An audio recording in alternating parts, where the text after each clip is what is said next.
विदर्भातील शेतकरी एकामागोमाग येणाऱ्या नैसर्गिक संकटामुळे हवालदिल झाले आहेत। सुरुवातीपासूनच सुरू असलेल्या या संकटाच्या मालिकेने वढाडी सटवई येथील शेतकऱ्यांचा संपूर्ण हंगाम धोक्यात आणला आहे। शेतकऱ्यांनी आता सरसकट मदतीसाठी प्रशासनाकडे धाव घेतली आहे। पाहूया नेमकं काय घडलं।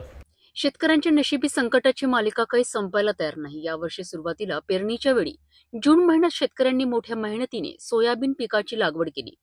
पिके चांगली वाढली आणि हिरवेगार दिसू लागले। मात्र याच वेळी हुमणी अळीने जमिनीतून पिकांवर आक्रमण केले, ज्यामुळे अनेक ठिकाणी पिके सुकू लागली। त्यातच पाऊस कमी असल्यामुळे काही ठिकाणी पिके उगलीच नाही, तर कुठे अतिवृष्टीमुळे पिके खरडून गेली। आता संकटामधून सावरत असतानाच आता येलो मोझॅक या रोगाने शेतावर आक्रमण केले आहेत।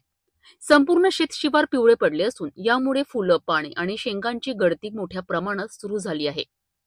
प्रशासनाकडून करण्यात आलेल्या सर्व उपाययोजना शेतकऱ्यांसाठी निरुपयोगी ठरल्या आहेत। वडाडी सटवई परिसरात सोयाबीन पिकासाठी जमीन अतिशय अनुकूल असून यावर्षी मोठ्या प्रमाणात पेरणी झाली होती। मात्र वरुण राजा जणू काही सोयाबीन पीक नष्ट करण्याच्या मागे लागला आहे, अशी भावना शेतकरी व्यक्त करीत आहेत। यामुळे शेतकऱ्यांचा संपूर्ण हंगाम वाया गेला आहे। या गंभीर परिस्थितीची दखल घेत संतप्त शेतकऱ्यांनी तहसीलदार आणि कृषी विभागाला सरसकट मदतीसाठी निवेदन दिले आहेत।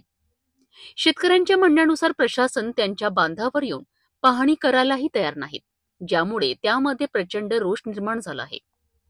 याबाबत अकोटचे तालुका कृषी अधिकारी अजित वसेकर यांनी सांगितले आहे की तालुक्यातील सोयाबीन आणि संत्रा पिकाच्या नुकसानीच्या तक्रारी प्राप्त झाल्या आहेत। यावर तातडीने तपासणी करून अहवाल सादर करण्याचे निर्देश सहाय्यक कृषी अधिकाऱ्यांनी दिले आहेत। सतत संततधार पाऊस झाल्यामुळे आमच्या गावातील सोयाबीनची अवस्था अशा प्रकारची झालेली आहे। याला एक सुद्धा शेंग राहिलेली नाही आहे आणि सरकार म्हणते की आम्ही शेतकऱ्याच्या पाठीशी आहोत। सरकार कुठे आहे?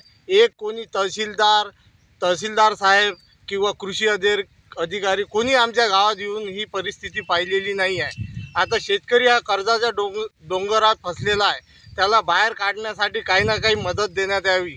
त्या मदतीमुळे तो त्याच्या जीवनाचा प्रपंचाचा समोर काम करू शकतो। कर्जाच्या डोंगरात फसल्यामुळे तो या सोयाबीनला घेऊन काहीच करू शकत नाही। अतिवृष्टी पावसामुळे जे झालेले नुकसान आहे त्याबद्दल सरकारने सरसकट सर्व शेतकऱ्यांना मदत देण्यात यावी। अशा प्रकारे निसर्गाच्या दुहेरी मारामुळे शेतकरी पूर्णपणे हवालदिल झाले आहेत।